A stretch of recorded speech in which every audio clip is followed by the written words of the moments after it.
One key characteristic, and I think a positive one that Singapore has gained a reputation for, is the way it's housed its people.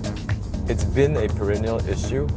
How do you house this many people, 5 to 7 million people and growing, on an island that would fit into Lake Geneva?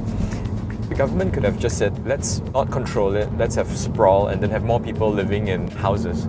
But I think the strategy instead was to say, let's protect public space and green areas.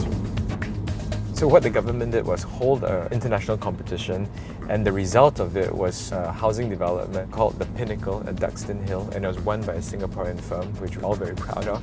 And it's amazing because on the same piece of land which housed 150, it houses up to 6 or 7 times the number of family units on the same size piece of land. The top level is open to the public because this is public housing after all, and you can visit it, and on the 60th or so floor you have a 360 panorama of Singapore. Another example of interesting housing innovation is the interlace. I think it's interesting for several reasons, because the developer obviously laid down very stringent development guidelines. X number of units, X number of density, and then sellable area. So the architects, OMA, had to deal with those issues. And I think they were interested in breaking down the scale of the tower. So instead of having these tall vertical towers, they broke them down to horizontal towers that are stacked. These quadrangles form massive community courtyards, which are all themed differently. Everybody has a chance to sort of use them and look down into them, but you're much closer to the ground than if you were sort of like in a vertical tower.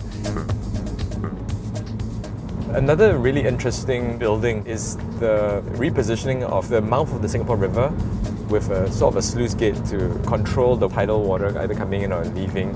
There's a building to house the mechanism.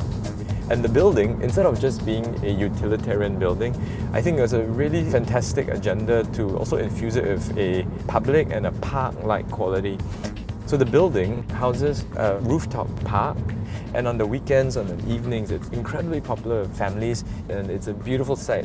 So for a building that houses just machines, it becomes this living space. The government has been very clever to balance the need for density with more ample public space that people can share collectively.